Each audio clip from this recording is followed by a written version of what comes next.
ये एपिसोड भी स्टार्ट होता है बिल्कुल उसी सीन से जहां पर हम देखते हैं कमांडर जिया को, जो कि हैरान होते हुए वार गॉड पैलेस के मॉनिटर की तरफ देख रहे होते हैं। तभी अचानक से उन्हें अपनी कम्युनिकेशन वॉच पर एक नोटिफिकेशन आता है, जिसे देखकर वो और भी ज्यादा हैरान हो जाते हैं और फिर वहां पर मौजूद सभी वॉरियर्स को ये बताने के लिए आगे बढ़ जाते हैं और कहते हैं लेटेस्ट न्यूज। वो वहां पर आगे मॉनिटर पर जाकर सभी वॉरियर्स को एक मैप दिखाते हैं, जिसके ऊपर शो हो रहा था कि मॉन्स्टर्स ने सभी बेसिस को डिस्ट्रॉय कर दिया है। उसे देखकर वहां पर सभी वॉरियर्स और भी ज्यादा घबरा जाते हैं। तभी हम देखते हैं कमांडर जिया को, जो बताते हैं हमारे अंडर में हेक्सिया की जो मिलिट्री बेसिस बची हुई थी वो भी अब डिस्ट्रॉय हो चुकी है। इसका मतलब ये भी है कि दुनिया भर में तमाम मिलिट्री बेसिस सभी की सभी डिस्ट्रॉयड हो गई है। इसके अलावा सारी बेसिस और मेन सिटीज को भी इन मॉन्स्टर्स ने निशाना बनाया है और अब इन मॉन्स्टर्स की वेव्स को रोक पाना बिल्कुल ही इम्पॉसिबल है, यानी कि अब हम इन मॉन्स्टर्स की वेव को नहीं रोक सकते। तभी दूसरी तरफ हमें उन मॉन्स्टर्स का सीन दिखाया जाता है जिन्होंने वाकई में ही सभी बेस सिटीज में काफी ज्यादा कहर मचाया होता है और वो बिना रुके सभी की सभी मिलिट्री बेसिस को डिस्ट्रॉय करते जा रहे थे। कमांडर जिया बताते हैं कि आज सुबह 6:34 पर इन मॉन्स्टर्स ने बेस सिटी ब्राजील को डिस्ट्रॉय किया, जिसके बाद 7:15 पर इन्होंने पेरिस की बेस सिटी को डिस्ट्रॉय कर दिया और उसके ऊपर बहुत ही ज्यादा अटैक्स किए। जिसके बाद 7:15 पर इन्होंने बेस सिटी पेरिस पर अटैक किया और ये बेस सिटी पेरिस अभी भी 8 घंटों से लगातार इन मॉन्स्टर्स के अटैक की जद में है। इन मॉन्स्टर्स की वेव्स में फ्लाइंग मॉन्स्टर्स के ग्रुप्स भी शामिल हैं और ये सभी मॉन्स्टर्स मिलकर अब तक 10 बेस सिटीज को डिस्ट्रॉय कर चुके हैं। कमांडर जिया की ये बात सुनकर वॉरियर सोकोलोव को काफी ज्यादा गुस्सा आ रहा होता है, इसलिए वो वहां पर अपनी वाइन पीने लगते हैं ताकि उनका दिमाग थोड़ा सा ठंडा हो। पर तभी हम देखते हैं कि एल्डर मू हेंडरसन उनसे उनकी वो वाइन की बोतल छीन लेते हैं और वहां पर खुद पीने लगते हैं। तभी हम लीडर होंग को देखते हैं जो अपने मन में सोचते हैं, असल में वार गॉड पैलेस पूरी ह्यूमैनिटी को बचाने के लिए इन मॉन्स्टर्स के अगेंस्ट लास्ट स्ट्रॉन्ग होल्ड है और अगर हमने भी इन मॉन्स्टर्स को रोकने के लिए कुछ नहीं किया तो फिर तो ये पूरी इंसानियत खत्म हो जाएगी।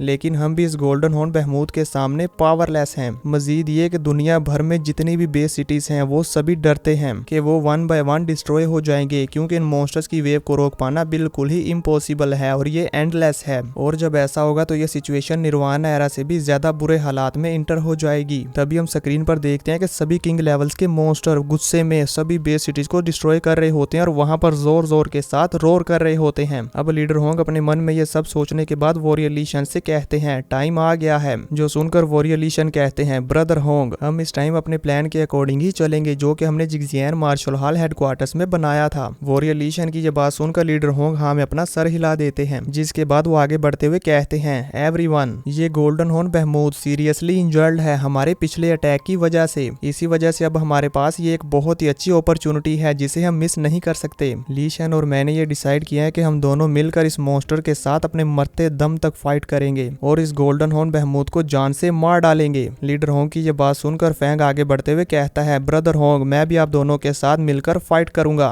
फैंग को आगे बढ़ता हुआ देखकर वहां पर मौजूद लीडर होंग के तीनों गार्ड्स भी आगे बढ़ते हैं और कहते हैं हम भी आपके साथ जाना चाहते हैं। इनकी ये बात सुनकर कमांडर जियो आगे बढ़ते हुए कहते हैं कि ये मसला इंसानों की डेस्टिनी का है तो ये हमारी भी जिम्मेदारी है, इसलिए मैं भी आपके साथ चलूंगा। कमांडर जिया की ये बात सुनकर एल्डर मू हेंडरसन और एल्डर सोकोलोव आगे बढ़ते हुए कहते हैं कि जी हाँ, हम भी आपके साथ चलेंगे।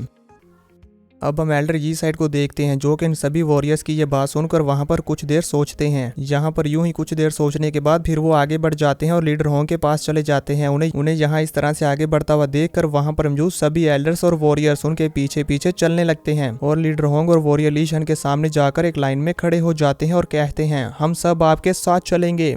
उन सब की ये बात सुनकर लीडर होंग कहते हैं कि तुम सभी की स्ट्रेंथ इतनी ज्यादा नहीं है और ना ही तुम सभी लोग इतने ज्यादा स्ट्रॉन्ग हो कि उस मॉन्स्टर के साथ फाइट कर सको। यहाँ सिर्फ ली शन और मैं ही हूँ जिसके पास अपनी अपनी डोमेन है और अगर तुम सभी लोग बिना अपनी डोमेन के होते हुए यूं जल्दबाजी करके उस मॉन्स्टर के साथ फाइट करने के लिए आगे बढ़ते हो तो फिर ऐसा करने पर तुम सभी बेकार में ही मारे जाओगे। हम फैंग को देखते हैं जो कि काफी ज्यादा गुस्से में था, पर लीडर होंग की बात सुनकर वो भी समझ जाता है कि मैं यूं ही इस तरह से उस मॉन्स्टर के साथ फाइट करने के लिए नहीं जा सकता, इसलिए वो भी अब वहां पर शांत हो जाता है। अब लीडर होंग कहते हैं कि मैं वॉरियर ली शन के साथ मिलकर उस गोल्डन हॉर्न बहमूद के साथ फाइट करूंगा। तो वहीं दूसरी तरफ आप सभी लोग यहाँ पर ओवरऑल सिचुएशन को संभाल लेना। उम्मीद है कि तुम सब ऐसा जरूर करोगे। लीडर होंग की ये बात सुनकर फैंग कुछ कहने के लिए आगे बढ़ रहा होता है और कहता है लेकिन तभी बुवाता फैंग के सामने आ जाती है और उसे आगे बढ़ने नहीं देती, वहीं पर रोक देती है और कहती है लुवो फैंग, अपने हाल मास्टर की बात सुनो। तुम्हें क्या लगता है, क्या ये सब कुछ इतना आसान है? यहाँ तक कि एक गैलेक्सी यूनिवर्स लेवल के एक फाइटर को बर्थ देती है, तो ये जरूरी नहीं कि तुम्हारे पास भी डोमेन हो। जबकि अर्थ पर मौजूद 2 स्टार ट्रैवलर लेवल वॉरियर्स के पास अपनी अपनी डोमेन है, जबकि ये पहले ही काफी बड़ी बात है। और अगर ये दोनों वॉरियर्स अपनी अपनी सोल को थोड़ा सा बर्न करके उस मॉन्स्टर के ऊपर अटैक करते हैं, तो मुझे उम्मीद है कि ये उस मॉन्स्टर को एक फेटल ब्लो डिलीवर कर सकते हैं, जिससे मुझे ये भी उम्मीद है कि वो मॉन्स्टर मारा जा सकता है।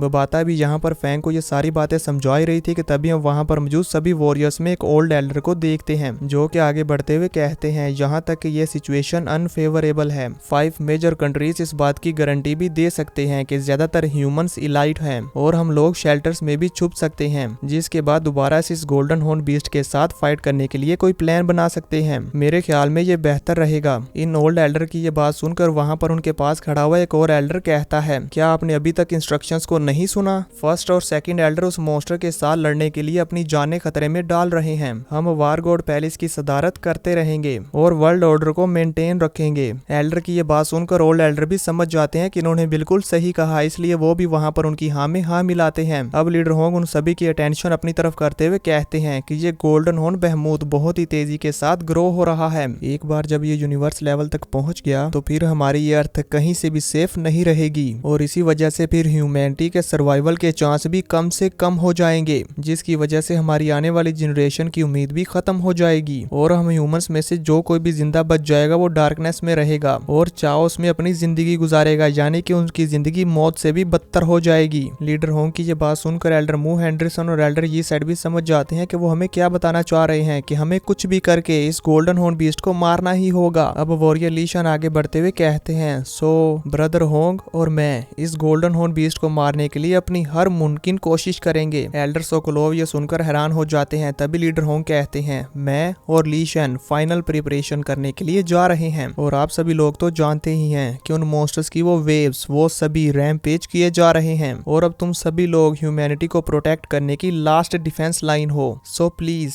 ये याद रखना जो मैं अभी कहने जा रहा हूँ, सांस लेने के दौरान लड़ाई कभी नहीं रुकती। लीडर होंग की ये बात सुनकर वहाँ पर सभी वॉरियर एकदम शांत रहते हैं, वो कोई भी रिएक्शन नहीं देते। ये कहते साथ ही लीडर होंग और वॉरियर ली शान वहाँ से टेलीपोर्ट होकर चले जाते हैं। अब यहाँ पर उनके जाते साथ ही कमांडर जिया को एक कॉल आती है, जिसे सुनकर वो कहते हैं, इनर जिंगडू बे सिटी में एक और इमरजेंसी आ गई है, जिसकी वजह से मुझे यहाँ से जाना पड़ेगा। और फिर वो कहते हैं, एवरीवन मैं आप सभी को गुड बाय कहता हूँ। ये कहने के बाद वो वहाँ से टेलीपोर्ट होकर चले जाते हैं। उनके जाते ही वहाँ पर एक एक करके सभी के सभी वॉरियर्स वहाँ से टेलीपोर्ट होकर अपनी अपनी जगह में चले जाते हैं, ताकि वो बचे हुए इंसानों को उन मॉन्स्टर्स के साथ फाइट करके बचा सके। अब हम देखते हैं कि यहाँ पर से सभी के सभी वॉरियर्स चले जाते हैं, सिर्फ और सिर्फ यहाँ पर लुओ फेंग ही रह जाता है। अब लुओ फेंग लीडर होंग की बात को याद करते हुए कहता है कि जब तक हमारी सांसें चल रही हैं लड़ाई कभी नहीं रुकती। ये कहते हुए हम देखते हैं कि यहाँ पर लुओ फेंग काफी सीरियस होता है और इसी के साथ ये एपिसोड यहीं पर खत्म हो जाता है।